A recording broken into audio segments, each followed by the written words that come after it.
시청자 여러분 안녕하세요. 육아포커스 이보연입니다. 아이가 초미세먼지에 노출되면 알레르기 비형 위험이 높아진다는 연구 결과가 나왔습니다.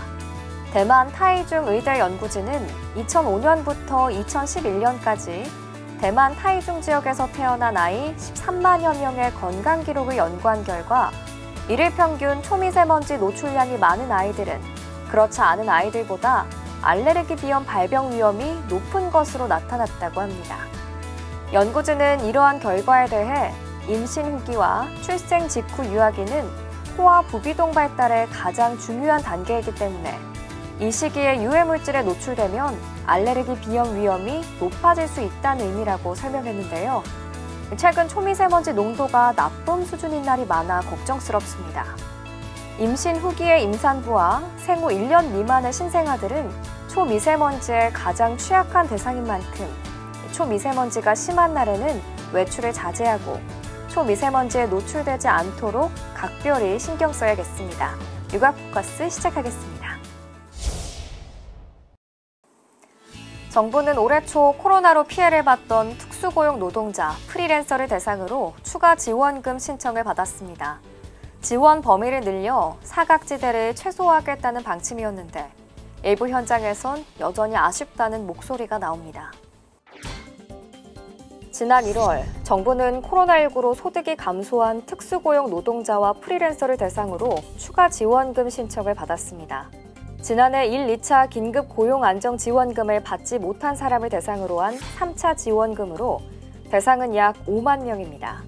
사각지대에 놓인 특고 프리랜서에 대한 지원을 확대한다는 계획이었는데 지급 기준을 두고 아쉽다는 목소리가 나옵니다. 지원금을 받으려면 전년 1월과 10월, 11월, 2019년 12월 중 하나의 기간을 선택하고 지난해 12월 또는 올해 1월 소득을 비교해 소득이 25% 이상 감소해야 합니다. 대상 기간을 세분화했지만 소득이 상대적으로 더 낮은 사람이 오히려 지원금을 받지 못한 사례도 있습니다. 500 받다가 400 받은 사람은 줘요. 그런데 180 받다가 170 받은 사람은 안 줘요. 그거를 25%가 안 줄어들었다고 저 같은 경우는 못 받고. 소득이 줄었지만 지원 조건이 까다롭거나 소득 감소분을 증명하기 어려운 이유 등으로 지원금을 못 받은 경우도 여전한 상황. 또 고용보험에 가입하면 고용지원금 대신 실업급여를 받을 수 있는데 이때에도 180일 이상 근무하지 않았다면 실업급여와 고용지원금 모두 받을 수 없는 경우도 있어 사각지대를 더 줄여야 한다는 지적이 나옵니다.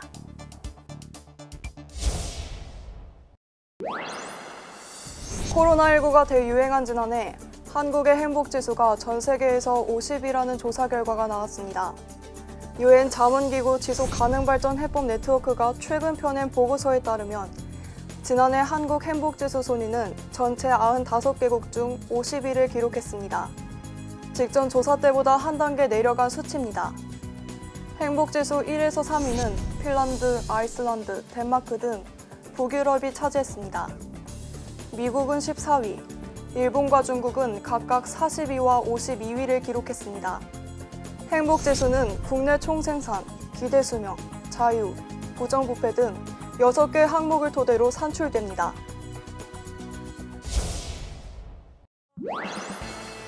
벚꽃길로 유명한 서울 여의도 윤중로. 퍽 포근해지는 날씨에 알알이 여물었던 벚꽃송이들이 하나둘 기지개를 펴고 있습니다. 아쉽지만 올해도 꽃 구경은 어려워졌습니다. 벚꽃축제 주최 측인 영등포구는 지난해와 마찬가지로 개화 기간 벚꽃길 구간을 열지 않기로 결론을 내렸습니다. 코로나 확산 우려 때문인데 다만 선착순으로 일부 취약계층 등 신청자를 받아 거리두기 하면서 부분 관람을 하는 방안도 검토 중입니다. 여의도 벚꽃축제와 비슷하게 매년 500만 명 이상이 찾았던 석촌호수 벚꽃축제도 마찬가지. 주최 측은 고심 끝에 취소하기로 결정했습니다. 대신 자치구들은 무관중 공연을 온라인으로 실시간 중계하거나 벚꽃 영상을 올리는 등으로 시민 아쉬움을 달랜다는 계획입니다. 매일 드론이나 크리에이터가 석촌호수에 있는 곳곳을 취재, 촬영해서 아쉬운 분들한테 이렇게 영상으로 전달해드리는 그런 프로그램을 계획했습니다. 충주 벚꽃축제와 하동 화개장터 벚꽃축제 등 지방의 유명한 축제들도 코로나 확산세 속에 줄줄이 취소되거나 취소를 검토하는 움직임이 이어지면서 지역 상인들의 아쉬움 역시 커져가고 있습니다. 코로나19로 소상공인과 자영업자들의 한숨은 나날이 늘어나고 있죠. 코로나 일격에 많은 골목 상권은 지난 1년 크게 휘청였습니다. 하지만 상대적으로 선방한 곳도 있었는데요. 어떤 이유일까요? 코로나의 희비가 엇갈린 골목의 모습입니다. 대낮의 홍대거리. 골목마다 휴업 중이거나 임대 문의가 붙은 빈 가게들이 많습니다. 주인이 떠나 텅 빈 자리에 납길이 한참 지난 전기요금 명세서만이 덩그러니 남았습니다. 임대료가 그동안 가파르게 올랐으니까 임대료를 이제 부담스러워하니까 못 들어오는 것뿐이에요. 2, 3층 공실 많고요. 올해도 상황이 계속 안 좋아요. 더 안 좋아요. 서울시가 천여 개 골목 상권 매출 빅데이터를 분석한 결과를 보면 코로나 이전과 비교해 전체 상권의 총 매출은 1년 사이 20% 가까이 떨어졌습니다. 그런데 눈에 띄는 건 지역별 차이가 뚜렷하게 나타났다는 겁니다. 마포와 용산 등 관광객이나 회사가 많은 주요 도심 지역 상권은 크게 휘청인 반면 금천과 양천 등 주거지가 밀집한 외곽 지역은 코로나 타격을 상대적으로 덜 받았습니다. 사회적 거리 두기 등으로 외식 소비가 크게 줄고 집콕 시간이 늘어나면서 셀프 인테리어나 배달 수요가 늘어난 영향이라는 분석입니다. 실제 관련 골목 상권은 중고가구나 조명 등 소매업 비중이 높았습니다. 코로나 때문에 이제 집에서 있는 시간이 늘다 보니까 이제 뭘 좀 해보려고 하는 분들이 좀 늘어나는 느낌이 있어요. 가정에서 필수품 같은 거 이런 것도 많이 사용하고 그래요. 외식업 중에서는 치킨집이나 제과점 등 포장과 배달이 쉬운 곳들이 상대적으로 사정이 좋았습니다. 코로나의 희비가 갈린 골목 상권. 이번 분석 결과를 소상공인 맞춤형 지원을 위한 기초 자료로 활용한다는 계획입니다. 육아휴직급여를 뒤늦게 신청했다면 주지 않아도 된다는 대법원 판단이 나왔습니다.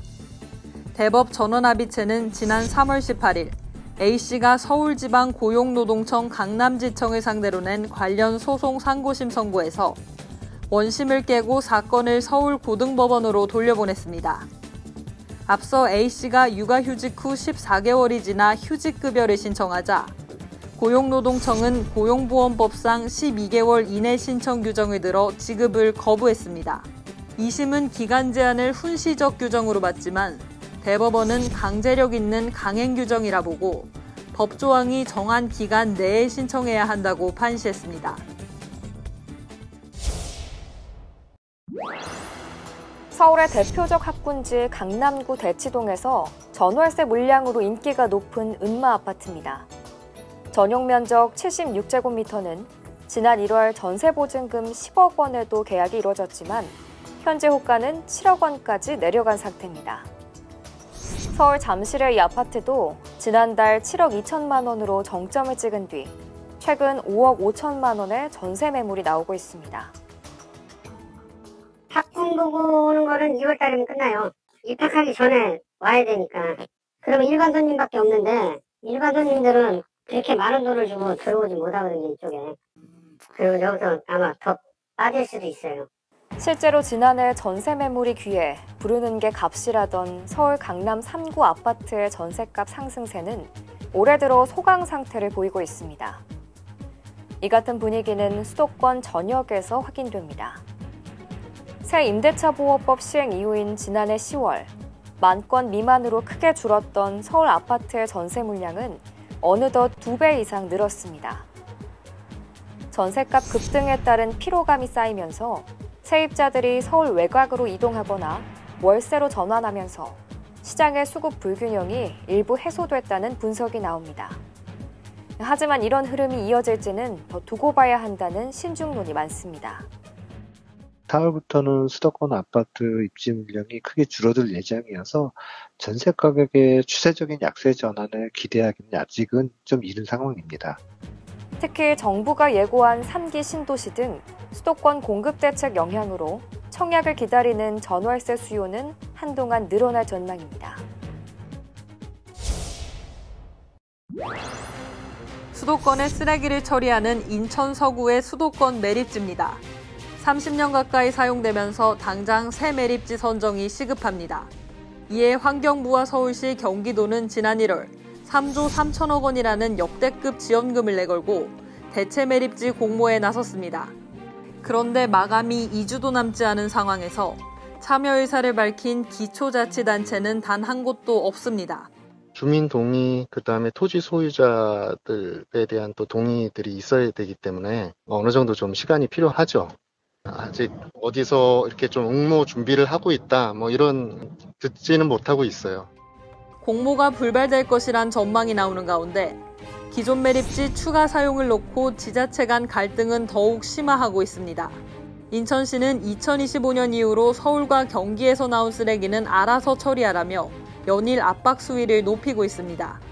인천 시민의 생각을 반영하지 않은 추가 사용에 대해서는 절대 동의하지 않을 것이고, 그다음에 모든 법적 행정적 수단을 동원해서 수도권 매립지 종료를 실현시킬 것입니다. 서울시와 경기도는 합의 위반이라고 반박합니다. 지난 2015년 체결된 4자 합의문에 따라 대체 매립지 조성이 어려운 경우엔 기존 매립지 잔여 부지를 최대 15% 범위 내에서 추가 사용할 수 있도록 한 단서를 강조합니다. 2025년 사용 종료라는 건 어디에도 없는 조항이거든요. 다만 4자 합의의 이런 합의 사항은 이행을 전제로 해서 여태까지 전부 다 이게 진행이 되고 있는 거거든요. 환경부는 공모가 불발되더라도 인천시를 포함한 4자 협의를 통해 대체 매립지 논의를 이어가겠다고 밝혔지만 양측의 입장 차가 첨예하게 갈리는 만큼 난항이 예상됩니다. SK바이오사이언스의 상장 공모 청약으로 다시 B2 수요가 몰린 탓인지 3월 신용대출 증가폭이 역대 최대에 근접했습니다. 문제는 최근 국내외 금리가 빠르게 오르고 있는 점인데요. 이미 막대하게 쌓인 주택담보대출에 신용대출까지 부실 우려가 커지고 있습니다. 3월 10일까지 5대 은행의 신용대출 잔액은 5조 원 가까이 늘어났습니다. 올해 들어 비교적 안정세를 보이던 증가폭이 전월 대비 역대 최대였던 지난해 11월 4조 8천억 원과 비슷한 수준으로 커졌습니다. 금융권에서는 SK바이오사이언스 공모 청약에 B2를 마다하지 않는 투자자들이 몰린 효과로 보고 있습니다. 문제는 부실 우려입니다. 지난해 말 기준 금융사 3곳 이상에서 돈을 빌린 다중 채무자는 423만 6천 명, 빌린 돈은 517조 6천억 원입니다. 작년 한 해만 최근 4년간 증가폭의 절반 선인 38조 4천억 원이 불어났습니다. 특히 카드로는 신용이 낮은 20대가 전년 대비 20% 가까이 늘며 역대 최대 증가폭을 기록했습니다. 이 역시 금융권에선 B2의 영향으로 해석합니다. 문제는 당장 국내외 채권 금리가 빠르게 오르고 인플레이션 우려가 커지면서 금리가 더 오를 가능성이 갈수록 커지고 있는 점입니다. 한국은행은 개인 대출 금리가 1%포인트만 올라도 가계가 부담해야 할 대출이자가 12조 원 가까이 늘어난다는 분석을 내놨습니다. 가계 부실이나 소비 부진을 불러올 수 있는 겁니다. 전체 가계대출에서 변동금리 대출 비중은 72% 수준. 전문가들은 금리 상승 충격이 커질 수 있는 만큼 무리한 대출은 피해야 한다고 조언합니다. 이번 순서는 시리즈로 만나고 있는 슬기로운 어린이집 생활입니다. 어린이집에서 우리 아이들이 무엇을 어떻게 배우고 생활하고 있는지 소개해드리는 시간인데요. 오늘은 어떤 교육을 받고 있는지 지금 바로 만나보시죠. 슬기로운 어린이집 생활. 짠! 우리 친구들 숲으로 현장학습 가기 전에 인도와 차도에 대해서 배워볼까요? 네! 사람이 다니는 길에는 사람이 다니는 길, 인도와 차가 다니는 길, 차도로 구분되어 있어요. 인도와 차도는 노랑선과 이 보도블럭으로 구분되어 있지만 최대한 길을 건널 땐 차도와 멀리 떨어져서 건너야 한다는 거 꼭 기억해요. 길을 걸을 땐 인도로 걸어요. 교통안전 표지판에 대해 알아봐요. 숨 놀이를 가던 우리 친구들. 야, 좁으니까 옆으로 좀 가. 아, 싫어. 너가 옆으로 가. 아이 참, 안 되겠다. 내가 내려가 걸어야지. 레비야, 위험해. 어서 올라와. 왜? 여기는 길도 넓고 차도 안 오는데 뭐 어때? 아까 선생님께 배웠잖아. 우리가 걸어 다니는 길과 차가 다니는 길은 다르다고. 그래, 알았어, 유나야. 앞으로 차도에 들어가지 않고 인도로 걸을게. 저기 선생님, 저기 세모는 뭐예요? 이 표지판은 교통 표지판이에요. 세모 모양 표지판은 차도를 횡단보도를 이용해 건너도 된다는 표지판이에요. 우리 모두 손 들고 좌우를 살피고 횡단보도를 건너볼까요? 네! 손을 들고 건너자. 출발! 건너자. 조심히! 우와, 표지판이 엄청 많아요. 여기 있는 표지판들은 운전자들이 알아야 할 표지판도 있지만 우리 친구들도 알아두면 좋은 표지판이 있어요. 먼저 이 표지판은 무슨 뜻일까요? 정답! 길을 건너도 된다는 뜻의 표지판이에요. 아니에요. 이 표지판은 보행자 보행 금지 표지판으로 건너면 안 된다는 표지판이에요. 표지판을 좀 더 쉽게 알아보고 싶으면은 표지판의 색깔을 보면 돼요. 이 표지판들의 어떤 색깔이 보여요?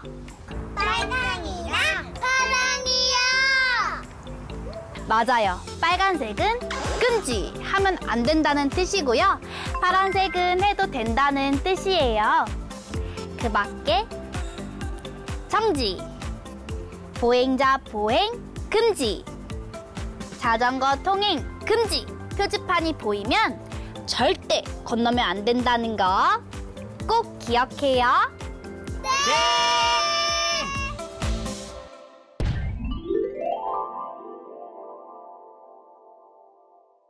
숲 놀이를 가던 우리 친구들. 좁은 길에서 레비가 차도로 걷는 위험한 일이 있었지만 선생님과 친구들의 빠른 대처로 무사했네요. 정말 교통안전 교육의 중요함을 알 수 있었는데요. 그렇다면 우리 친구들이 꼭 알아야 할 교통안전에 대해 더 자세히 알아볼까요? 안전 어린이집 친구들이 길을 건널 때는 신호등이 있었는데요. 신호등이 없는 횡단보도도 있어요. 신호등이 없는 횡단보도를 건널 때는 차가 오는지 좌우를 살피고 손을 들고 건너요. 안전 어린이집 친구들이 길을 건널 때 신호등이 없었는데요. 신호등이 있는 횡단보도는 초록색 불을 꼭 확인하고 차가 오는지 좌우를 살피고 손을 들고 건너요. 어두운 밤이나 비가 올 때는 우리 친구들이 잘 안 보일 수 있기 때문에 밝은 옷을 입어야 안전해요. 또한 우리 친구들이 우산을 사용할 때는 앞을 잘 보며 걸을 수 있게 투명 우산을 꼭 사용하도록 해요. 마지막으로 우리 친구들 킥보드 많이 타죠?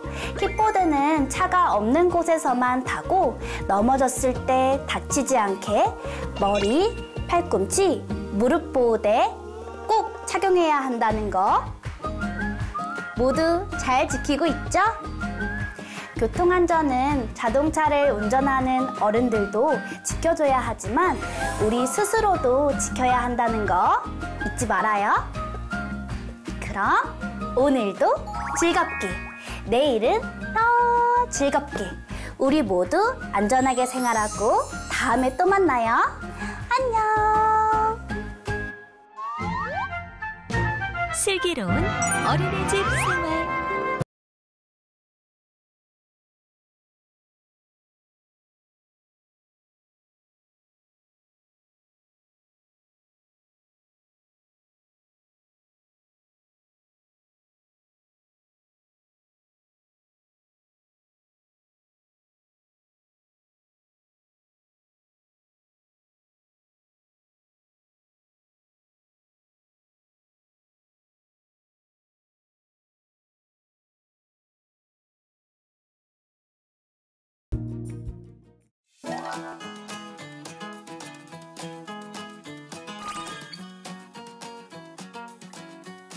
통계청에서 발표한 2020년 혼인과 이혼 통계에 관해 말씀드리겠습니다.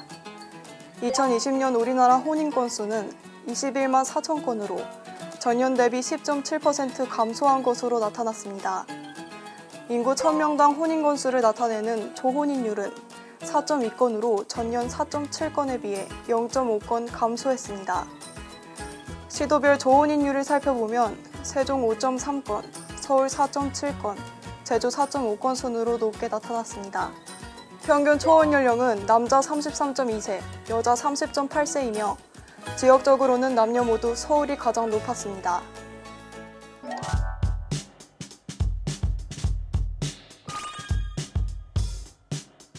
보건복지부 소식입니다. 모자보건법 시행령 일부 개정령안이 국무회의에서 의결됐습니다. 개정안은 국가 지방자치단체가 지원하는 산후조리 도우미를 이용할 수 있는 대상 범위를 확대하기 위해 소득 기준을 삭제하고 매년 예산 범위 내에서 이용 대상을 정하도록 하는 것이 주된 내용입니다. 영유아 보육법 시행규칙 일부 개정령안이 입법 예고됐습니다. 주요 내용은 아동학대로 영유아에게 중대한 생명, 신체, 정신적 손해를 입힐 시 원장 및 보육교사에 대한 자격정지 기준을 5년으로 강화했습니다. 또한 통학버스 영유아 하차 여부 확인 의무 미준수로 영유아가 사망 또는 중상해를 입을 시 행정처분 기준 등을 담고 있습니다. 여성가족부 소식입니다. 여성가족부가 지난해 청년층 대상으로 실시한 청년의 생애 과정에 대한 성인지적 분석과 미래 전망 연구 결과를 발표했습니다.